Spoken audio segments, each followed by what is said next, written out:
कैसे हो प्यारे प्यारे भाइयों। स्वागत है आपका अपना जीत अकेडमी परिवार में। दोस्तों, बिहार एसएससी का प्रीवियस ईयर क्वेश्चन बैंक है, तो चलिए देखते हैं क्वेश्चन क्या बोल रहा है। 20 नंबर क्वेश्चन। दोस्तों, सारे क्वेश्चन बिहार एसएससी के जितने भी हैं सब करा देंगे हम। प्रीवियस ईयर जितने भी क्वेश्चन हैं बिहार एसएससी का, जितने भी परीक्षा हुए हैं, सबका इस चैनल पे करा दिया जाएगा। आप चैनल से जुड़े रहें और चैनल को लाइक, सब्सक्राइब और शेयर जरूर कर दें। ठीक है दोस्तों, क्लास स्टार्ट करते हैं। पहला क्वेश्चन है, क्रिकेट कैप्टेंसी एंड कंट्रोवर्सी नामक पुस्तक के जीवन की घटनाओं पर आधारित है। किनके जीवन पर आधारित है दोस्तों? Mahendra Singh Dhoni, Kapil Dev, Sourav Ganguly, Azharuddin. Cricket captaincy and controversy नामक पुस्तक किनके जीवन पर आधारित है दोस्तों? इसका सही जवाब होगा Saurav Ganguly. Saurav Ganguly, option number D. दोस्तों, सौरव गांगुली को प्यार से दादा भी कहा जाता है। सौरव गांगुली को प्यार से दादा भी कहा जाता है। दोस्तों, एक पुस्तक है बिलीव। Believe, BELIEV, believe. यह है सुरेश रैना का पुस्तक। बिलीव सुरेश रैना का पुस्तक है बिलीव। सचिन तेंदुलकर की आत्मकथा का नाम क्या है दोस्तों? Playing it my way. Playing it my way. Sachin Tendulkar की आत्मकथा का नाम है प्लेइंग इट माई वे।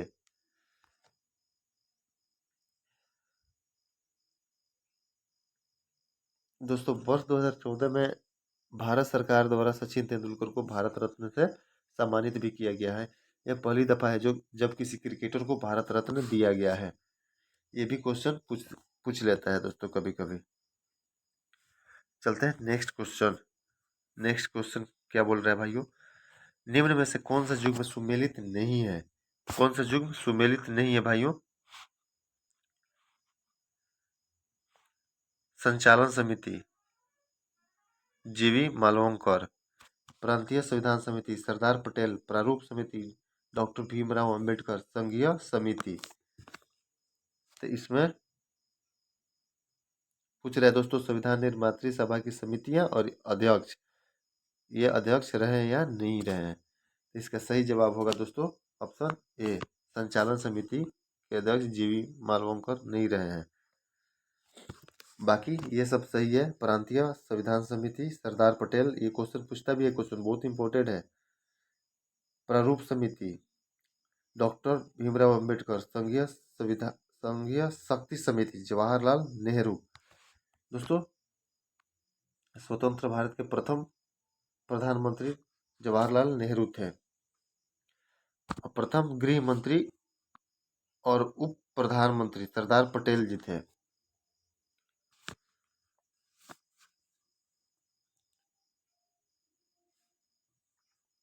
दोस्तों, संचालन समिति का अध्यक्ष डॉक्टर राजेंद्र प्रसाद। संचालन समिति का अध्यक्ष डॉक्टर राजेंद्र प्रसाद थे। जीवी मालवंकर साहब नहीं थे, राजेंद्र प्रसाद, जो स्वतंत्र भारत के प्रथम राष्ट्रपति बने।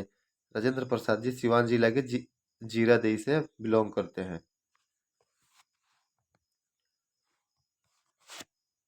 चलते हैं next question 22 number. 22 number question क्या बोल रहा है भाइयों? 22 नंबर क्वेश्चन है, हिमा दास जिन्होंने वर्ष 2019 में, दोस्तों प्रीवियस ईयर क्वेश्चन बैंक है तो 2019-20 का ये प्रैक्टिस सेट है, तो उसी टाइम का ये करंट अफेयर्स भी पूछेगा, तो इससे घबराने वाली बात नहीं है।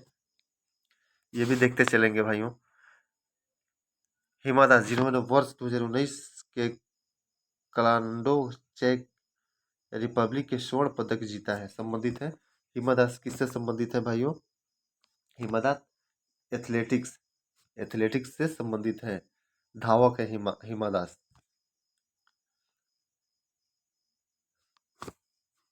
हिमा दास को दोस्तों इनका उपनाम है ढींग एक्सप्रेस।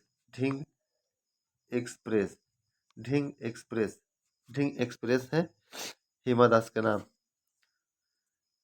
दोस्तों, ये कहाँ की रहने वाली है? असम की। असम सरकार ने इनको डीएसपी डीएसपी का पद दिया है। असम सरकार ने इनको डीएसपी का पद दिया है। चलते हैं नेक्स्ट क्वेश्चन भाइयों। पेसो निम्न में से किस देश की मौद्रिक इकाई है? पेसो किस देश की मौद्रिक इकाई है? किस देश की मौद्रिक इकाई है दोस्तों? Philippines. Option D Philippines. Peso Philippines की मौद्रिक इकाई है। दोस्तों फिलीपींस की राजधानी क्या है? फिलीपींस की राजधानी मनीला है। फिलीपींस की राजधानी मनीला है। मालदीव। मालदीव की मुद्रा क्या है दोस्तों? मालदीव की मुद्रा रुफिया है। रुफिया। रुफिया। भारत का रुपया है लेकिन मालदीव का रुफिया है।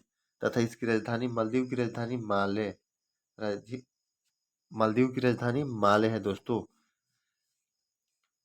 दोस्तों मालदीव एशिया महाद्वीप का सबसे छोटा देश है।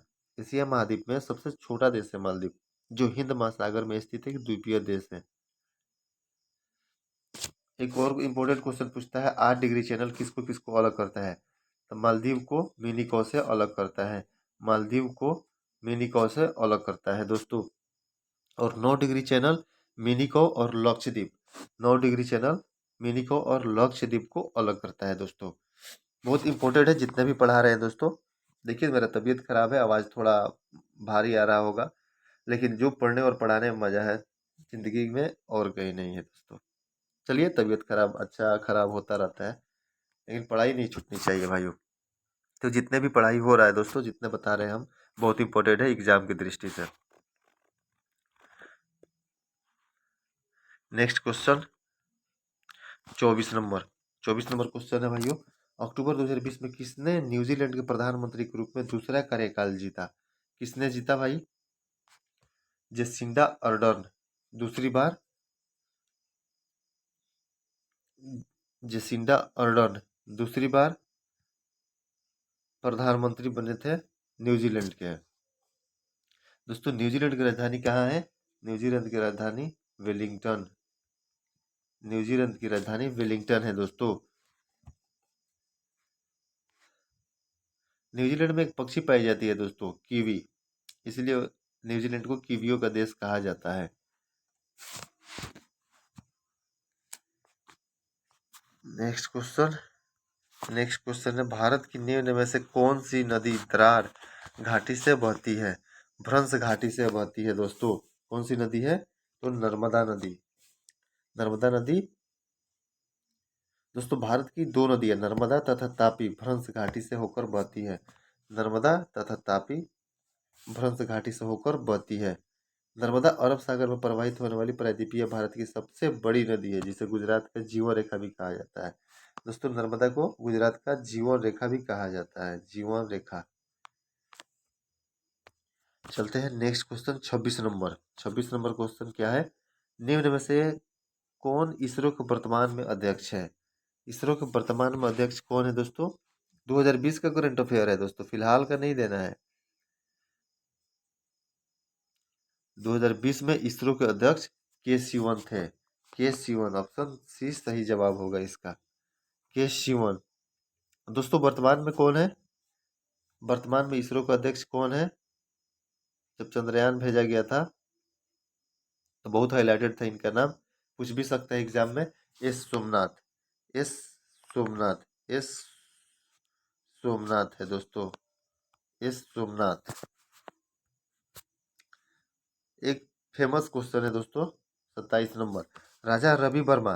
दोस्तों प्रीवियस ईयर क्वेश्चन है तो सब फेमस ही है और बहुत इंपॉर्टेंट है एग्जाम की दृष्टि से। 40% प्रश्न प्रीवियस ईयर ही पूछता है एग्जाम, नया क्वेश्चन कहाँ से लाएगा इतना। क्वेश्चन है राजा रवि वर्मा कौन थे? चित्रकार, कवि, राजनीतिज्ञ, धर्मशास्त्री। तो राजा रवि वर्मा चित्रकार थे, अपने जमाना के फेमस चित्रकार। हाल ही में वर्ष 2021 में सिंधु घाटी के स्थल धौलावीरा को यूनेस्को द्वारा वर्ल्ड हेरिटेज में शामिल किया गया है। चलते हैं नेक्स्ट क्वेश्चन। लोकसभा में अनुसूचित जाति के लिए कौन सा स्थान आरक्षित है दोस्तों? कौन स्थान आरक्षित है? चौरासी वे 84 सीटों तथा लोकसभा में अनुसूचित जाति के लिए कितना 84 तथा अनुसूचित जनजाति के लिए कितना है दोस्तों? अनुसूचित जनजाति के लिए 47 है। लोकसभा में अनुसूचित जाति के लिए 84 तथा अनुसूचित जनजाति के लिए 47 सीट आरक्षित रखा गया है। दोस्तों अनुच्छेद 85 के तहत राष्ट्रपति को यह अधिकार है कि वे लोकसभा का विघटन कर सकते हैं तथा वे संविधान के अनुच्छेद 108 के तहत दोनों सदनों का संयुक्त बैठक भी बुला सकता है। राष्ट्रपति का इतना पावर है दोस्तों। राष्ट्रपति बनने के लिए क्या योग्यता होनी चाहिए? राष्ट्रपति बनने के लिए वह 35 वर्ष का आयु पूरा कर चुका हो, भारत का नागरिक हो, पागल और दिवालिया ना हो।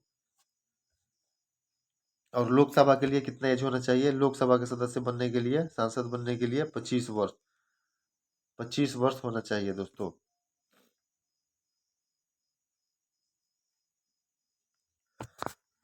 चलते हैं नेक्स्ट क्वेश्चन। निम्न में से किसने तीनों गोलमेज सम्मेलन में भाग लिया था? तीनों गोलमेज सम्मेलन में किसने भाग लिया था दोस्तों? तो इसका सही जवाब होगा ऑप्शन डी, भीमराव अंबेडकर। भीमराव अंबेडकर तीनों गोलमेज सम्मेलन में भाग लिए थे। इसके साथ एक और आदमी है दोस्तों, बहुत छुपा रुस्तम क्वेश्चन है वो, तेज बहादुर सप्रू।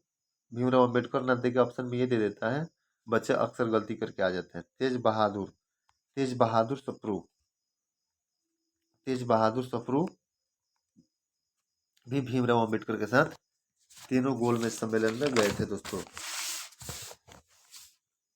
दोस्तों कांग्रेस और महात्मा गांधी कौन से गोलमेज सम्मेलन में भाग लिए थे? द्वितीय। गांधी जी द्वितीय गोलमेज सम्मेलन में भाग लिए थे कांग्रेस की तरफ से। दोस्तों भाग लेने के लिए गांधी जी किस जहाज से गए थे? राजपुताना जहाज से लंदन गए थे। राजपुताना जहाज से लंदन गए थे। दोस्तों एक और क्वेश्चन पूछता है, तीनों गोलमेज सम्मेलन के दौरान ब्रिटेन के प्रधानमंत्री कौन था? रैमजे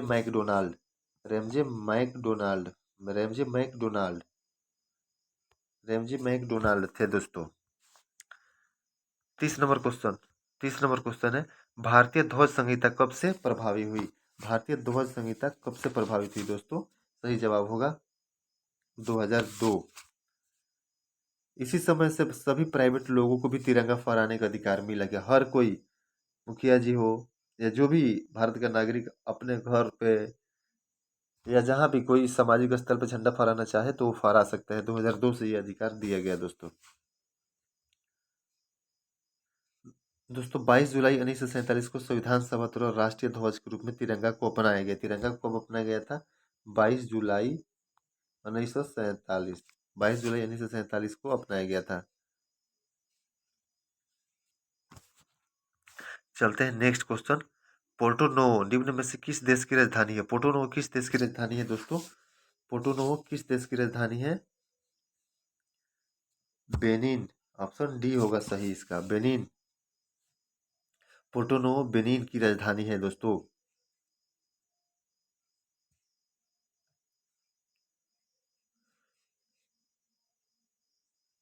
चलते हैं नेक्स्ट क्वेश्चन क्या है दोस्तों? पालघाट स्थित है। पालघाट कहाँ स्थित है दोस्तों?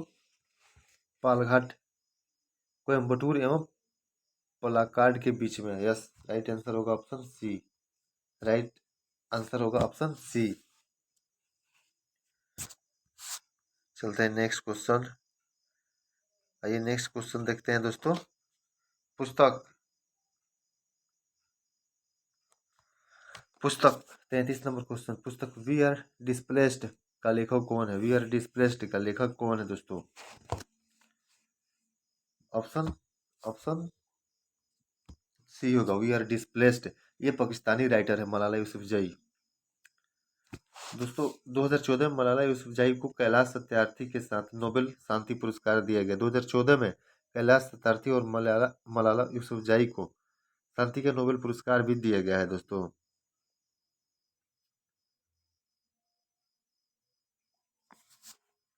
चलते हैं नेक्स्ट क्वेश्चन।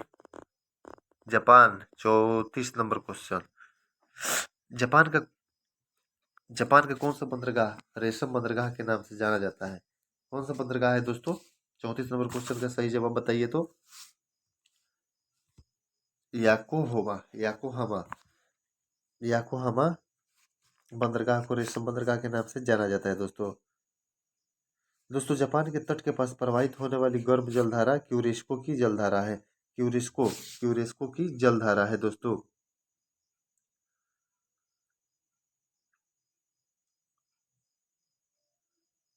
दोस्तों क्यूरेस्को की जलधारा को जापान की काली जलधारा भी कहा जाता है। 35 नंबर क्वेश्चन है, निम्न में से किसे प्रवासी भारतीय सम्मान 2019 से पुरस्कृत किया गया है? किसे किसे दोस्तों? राजेंद्र कुमार जोशी। ये भी करंट अफेयर्स है 2019 का। 36 नंबर 36 नंबर क्वेश्चन है दोस्तों, आप देख सकते हैं करंट अफेयर्स कितना पूछा गया है, तो इस एग्जाम के लिए आप तैयार रहिएगा, करंट अफेयर्स पे विशेष ध्यान दीजिएगा। नेक्स्ट क्वेश्चन है, भारत में सबसे लंबा समुद्र तट सी बीच कहाँ है? कहाँ है दोस्तों? मरीना बीच सबसे लंबा है। मरीना बीच, मरीना बीच में स्थित है दोस्तों। मरीना बीच कहाँ है? चेन्नई में, चेन्नई में मरीना बीच है दोस्तों। 37 नंबर क्वेश्चन है, 37 नंबर, निम्न में से कौन सी समिति को प्राक्कलन समिति के जुड़वा भवन कहा जाता है? प्राक्कलन समिति के जुड़वा भवन किसको कहा जाता है दोस्तों? लोक लेखा समिति को प्राक्कलन समिति के जुड़वा भवन कहा जाता है। प्राक्कलन समिति में 30 सदस्य सभी लोकसभा से होते हैं तथा लोक लेखा समिति में 22 सदस्य 15 लोकसभा से तथा 7 राज्यसभा से होते हैं। नेक्स्ट क्वेश्चन है दोस्तों 38 नंबर, भारत में अंग्रेजी शिक्षा किसने आरंभ की? भारत में अंग्रेजी शिक्षा किसने आरंभ की दोस्तों? किसने आरंभ किया था? मैकाले, सही जवाब होगा मैकाले। मैकाले को भारत ने अंग्रेजी शिक्षा का जनक माना जाता है दोस्तों। कब हुआ था? 1835 में। 1835 में मैकाले भारत आया था।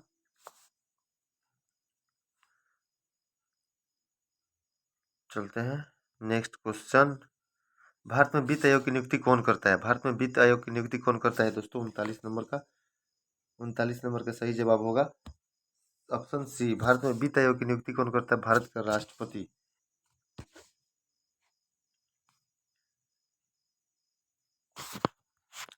नेक्स्ट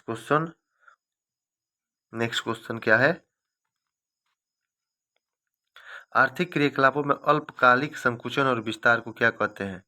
क्या कहते हैं दोस्तों? व्यवसाय चक्र कहते हैं दोस्तों। निम्न में से कौन सा क्षेत्र कोयला भंडार में सबसे अधिक समृद्ध है? सबसे अधिक समृद्ध कौन है कोयला भंडार के क्षेत्र में दोस्तों? दामोदर घाटी, दामोदर घाटी।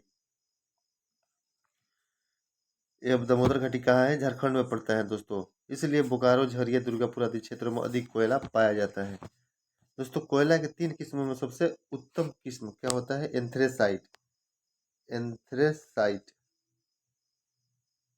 एंथ्रेसाइट होता है। उसके बाद बिटुमिनस तथा फिर लिग्नाइट आता है दोस्तों। भारत में बिटुमिनस का सबसे ज्यादा भंडार है। विश्व में कोयला में अग्रणी देश कौन है? चीन। विश्व में कोयला में अग्रणी देश चीन है दोस्तों। 42 नंबर क्वेश्चन, 42 नंबर, गंधार कला किन दो कलाओं का संयोजन है? गंधार कला किन दो कलाओं का संयोजन है दोस्तों? हिंदी यूनानी, हिंदी यूनानी सही जवाब होगा ऑप्शन बी, हिंदी यूनानी। उत्तरी भारत में मंदिरों के निर्माण की नगर शैली का प्रचलन अधिक है, तो दक्षिणी भारत में द्रविड़ शैली का प्रचलन अधिक है दोस्तों। जो अयोध्या में बन रहा है भगवान श्री राम का मंदिर, वो बेसर शैली नागर, द्रविड़ तथा नागर का मिश्रण से बनाया जा रहा है दोस्तों। दक्षिण भारत में मंदिरों के प्रवेश द्वार को गोपुरम भी कहा जाता है। नेक्स्ट क्वेश्चन, नंदा देवी चोटी किस राज्य में स्थित है? नंदा देवी चोटी किस राज्य में स्थित है? नंदा देवी चोटी किस राज्य में स्थित है दोस्तों? उत्तराखंड में, नंदा देवी उत्तराखंड में स्थित है।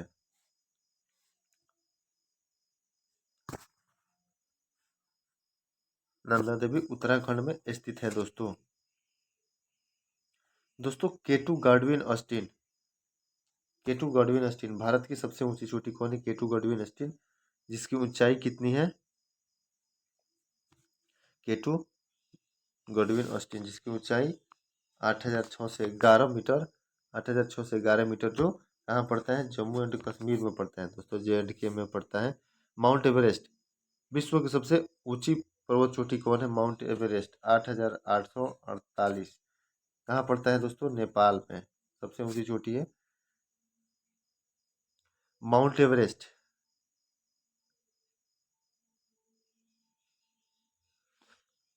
माउंट एवरेस्ट हो गया दोस्तों। चलते हैं नेक्स्ट क्वेश्चन। निम्न में से कौन से उद्योग को सूर्योदय उद्योग भी कहा जाता है? निम्न में से कौन से उद्योग को सूर्योदय उद्योग कहा जाता है? कौन से उद्योग को दोस्तों? सूचना प्रौद्योगिकी, सूचना प्रौद्योगिकी उद्योग को बढ़ती विकास की गति को देखते हुए सूर्योदय उद्योग की संज्ञा दी गई है सूचना और प्रौद्योगिकी को दोस्तों। भारत में सूचना का अधिकार अधिनियम को वर्ष 2005 में लाया गया, जिसे RTI एक्ट कहा जाता है। दोस्तों चैनल को लाइक, सब्सक्राइब और शेयर कर दीजिएगा, ताकि हमें सहयोग सपोर्ट मिले, ताकि आपके लिए हम ऐसे ही और वीडियो लाएं। चलते हैं, लास्ट क्वेश्चन है हमारा, लास्ट क्वेश्चन है दोस्तों। निम्न में से कौन सा अंतर्राष्ट्रीय पुरस्कार पत्रकारिता के क्षेत्र में सर्वोत्तम योगदान के लिए दिया जाता है? पत्रकारिता के क्षेत्र में सर्वोत्तम योगदान के लिए दिया जाता है। कौन सा पुरस्कार है दोस्तों? पुलित्जर पुरस्कार, पुलित्जर पुरस्कार है, पत्रकारिता के क्षेत्र में दिया जाता है दोस्तों। ऑस्कर अवार्ड, ऑस्कर अवार्ड कहाँ किस क्षेत्र में दिया जाता है? सिनेमा, सिनेमा के क्षेत्र में दिया जाता है ऑस्कर अवार्ड। बुकर पुरस्कार, बुकर पुरस्कार साहित्य के क्षेत्र में दिया जाता है दोस्तों, साहित्य के क्षेत्र में दिया जाता है। ठीक है दोस्तों, बहुत बहुत धन्यवाद वीडियो देखने के लिए। चैनल को लाइक, सब्सक्राइब और शेयर जरूर कर दीजिएगा। मिलते हैं फिर नए वीडियो में नए प्रश्नों के साथ। तब तक अपना ख्याल रखिए। Okay bye.